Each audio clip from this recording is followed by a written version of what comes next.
Kieran says no. Well, it's... Mr. Levant, wouldn't you send us a musical question sometime yourselves that would stump you? I'd like very much to get one. I don't think I could play the beginning of some of those pieces. Make a note of that, boys. We'll get him next time. Now, the next question is one that I think particularly interesting because it is submitted by the mayor of New York City, by Mayor Fiorello LaGuardia, and it's submitted particularly to Mayor Maury Maverick, one mayor to another. Now, Mayor LaGuardia is president of the United States Conference of Mayors, and so has special authority to send in this question directed to Mayor Maverick. What is the Holman Rule, Holman, the Holman Rule in parliamentary procedure and state instances when it may be invoked? Well, now, he's taking a dirty advantage of me. You bet he is.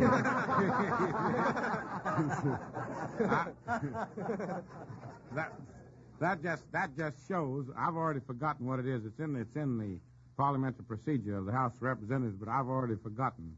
You have. You knew it at one time. I knew it at one time, but it shows what a good mayor I've become. I'm not wasting my time on thinking of the past, but I'm doing my duty now.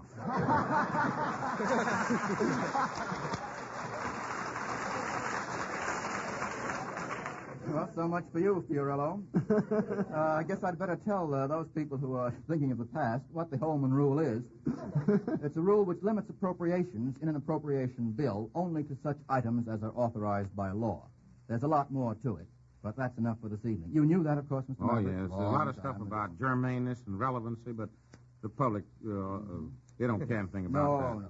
You don't mind if I just mark you wrong, though, Mr. That's all right. That's all right. I'm going to send one in for Fiorello someday. Because you know you've already lost $10 for us, Mr. Maverick. The mayor get $10 for that? 10? No, well, pretty soon there's going to be. Yes, there are $10 are going to be lost on this. Unless Well, I'll make them sell more Canada Dry in San Antonio and make up for it. This is the case, Mr. Maverick, of reversing the old adage. This is the case of the mayor making the money go, so to speak. Sure is. Now, Mr. Maverick, they don't like that over here. What is the activated sludge process? What is the activated sludge process? Well, I'm going to answer that question All right, because Mr. I'm Maverick. sure that nobody's going to know when I'm wrong. I've got it I down think on a there's card. something about the sewer system. Good. And, anyhow, it's about the sewer system. That's I'm sure of that. You're absolutely right so far. Do you want to go on and amplify that by telling us that it's something about the sewer system? Well, I'm sure it's about the sewer system. I think we've established that. Well, it's the use of biological organisms to destroy impurities contained in sewage. It's one of the processes employed for the purification of sewage. Do you have any sewage problem in San Antonio? Remember that your constituents are listening in, Mr. Maverick. Well, now we have a politically... Never mind. Well, I'll give you about half credit on that, Mayor. Now, for what purpose, under a prudently and soundly administered municipal government, such as the ones we have in New York and in San Antonio, are long-term borrowings justified? Long-term borrowings are only justified for permanent improvements which must be paid over a long period of time. You must not have long-term borrowings for current obligations. Very good. Now, you can rerun for mayor any time you wish. Quite all right, Mr. Maverick. We didn't get the 2 out of 3 we were supposed to, so that's going to cost us $10, which is going to Mayor LaGuardia, who possibly needs that $10. Plus another 5, Mayor LaGuardia, for the use of the question. He better save that money up for the questions I'm going to ask him next time. Next time. Well, let's see. We announced a loss so far of $30. And while our experts are recharging their gray matter, we'll hear what Mr. Milton Cross has to say to us. Thank you, Mr. Fadiman. Last week, when I concluded my message about Canada Dry water, our expert, Mr. Adams, exclaimed, "What? No pinpoint carbonation?" Now, of course, Mr. Adams, Canada Dry's own process known as pinpoint carbonation is always employed in the making of their excellent club soda, even though I didn't mention it at that particular time. But if pinpoint carbonation were not used, Mr. Adams and everyone would soon note its absence. For this amazing process gives Canada Dry water literally millions of smaller bubbles which bring out the flavor of your favorite drink and keep it lively and sparkling for a good long time. And so, Mr. Adams, this time I hope there will be no misunderstanding. Pinpoint carbonation is always used in making sparkling Canada Dry water. That's why so many thousands of people say to the waiter, "Be sure and bring me Canada Dry water." You satisfied, Mr. Adams? Perfectly. All right. And those remarks, Mr. Cross, to address to Mr. Adams, were pleasantly brief, to be exact, 52 seconds. Now we'll go on with the second half of this program. The first question in the second half is from Anne S. Linthicum of New Haven, Connecticut. Has to do with your knowledge of some famous stories in 3 out of 4 cases. Name a famous novel in which the hero's name is never given. This is not so easy. The hero's name is never given. Mr. Kieran? Moby Dick. Well, I don't know who the hero would be in Moby Dick. Who would the hero be? Well, the narrator, Ishmael. A fellow said, call me Ishmael. That's all you ever hear of his name. That's a very clever reply, but still there is a name given to him. Call him Ishmael. He's called me Ishmael, he says. Afraid I can't take it. Mr. Maverick. What about Lawrence's book on the desert? He never mentioned his own name or himself throughout the whole story. Seven Pillars of Wisdom? Seven Pillars of Wisdom. A famous novel. That was a work of nonfiction. Otherwise, a good response, Mr. Maverick, but I mean a famous novel.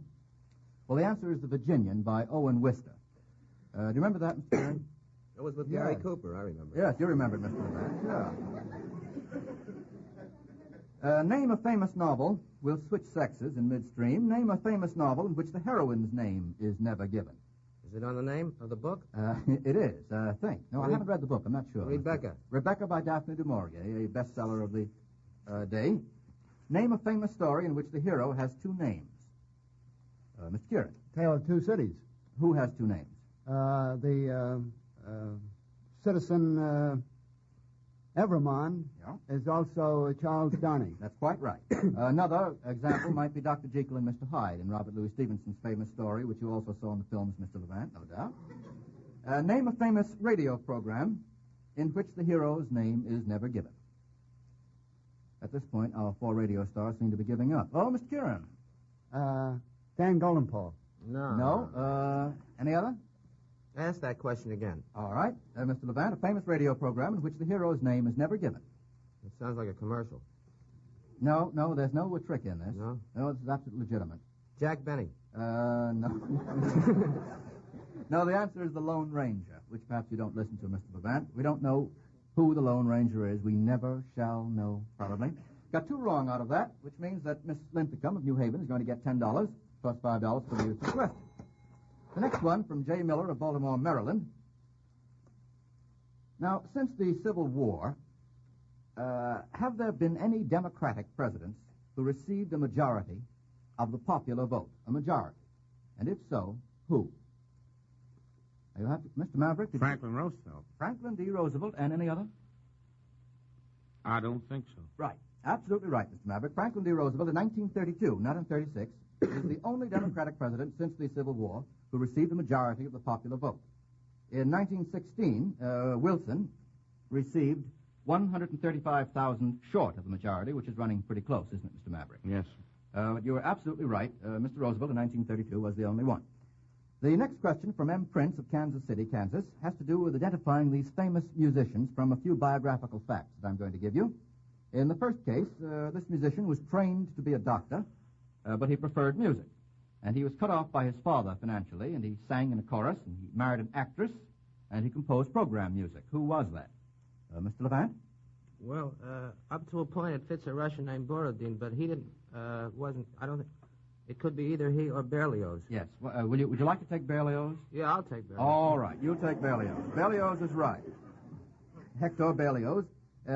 Here's the second. He was a Belgian, born of German descent. He became professor of organ. All right, Mr. There's Levant. only one Belgian composer. Who is that? César Franck. César Franck is the answer, of course. Trained in the Russian military school for engineers, this army officer was too careless to hold any government post too long. Who was that? Mr. Levant again. You mean he was given to drink? I don't know whether he was given to drink or drink was given to him. Mussorgsky is correct. Yeah, he was given to drink. He was a genius, incidentally. The fourth and last, this musician was the son of a Saxon bookseller, and he crippled his right hand by a device which he wanted to use to make his fourth finger more free. Who was that, Mr. That was Robert Schumann. That was Robert Schumann, who ended his days how?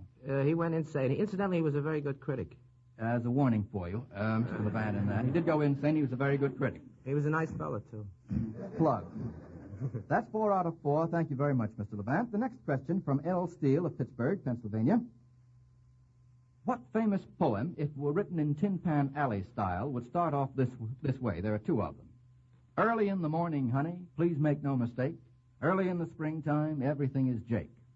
That's Tin Pan Alley's rendition of a famous poem not written in that style. Early in the morning, honey, please make no mistake. Early in the springtime, everything is Jake. That's a tough one. Well, it's the Mr. song. Adams. I beg pardon. Wouldn't Mr. be Adams? Queen of the May. No, not quite, Mr. Adams. It's a song from Browning's Pippa Passes.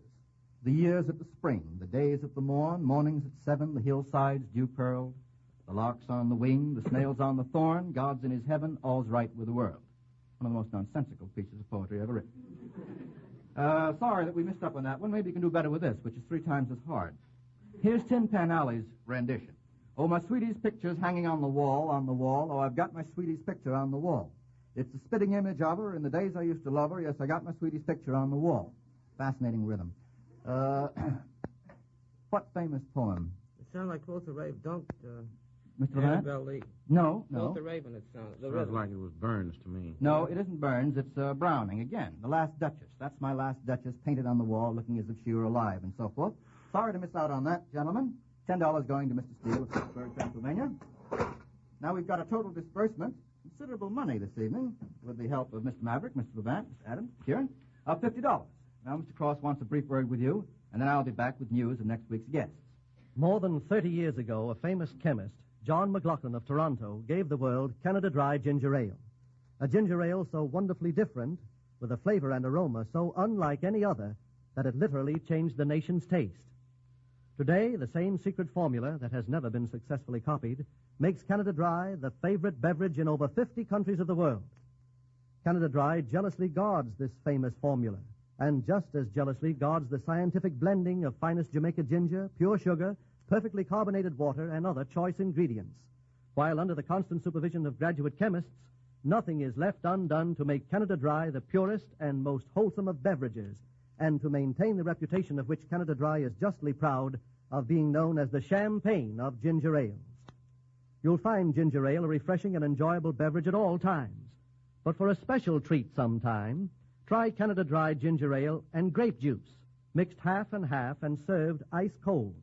It's a different drink that many people thoroughly enjoy. Canada Dry, a special thanks to you, Maury Maverick, for joining the fun this evening. Now, next week's Question Facers. We'll have Mr. Kieran, we'll have Mr. Adams, we'll have Mr. Rex Stout, author of the famous Nero Wolfe mystery stories. And we're very pleased to present as a very special guest of honor a man who may perform the feat of unsettling Mr. Kieran. The guest of honor will be James Kieran, brother of John Kieran. So listen in next week for the brother versus brother battle of the century. Fraternal blood will flow. And to our listeners, we say, please send your questions along, and if you have a stumper to stump our board of experts, let's have it. There are $5 in it for you if we use your question, and another 10 if we fail to answer it correctly. So you can win 15 in all. Send your letters with questions to Information, please, 1 Pershing Square, New York City.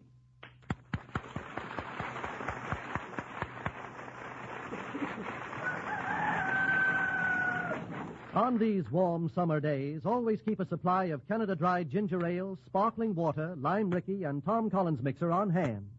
You'll find the large family size economical, costing only 15 cents plus usual bottle deposit. This is Milton Cross inviting you to join us now in a refreshing drink of sparkling Canada Dry.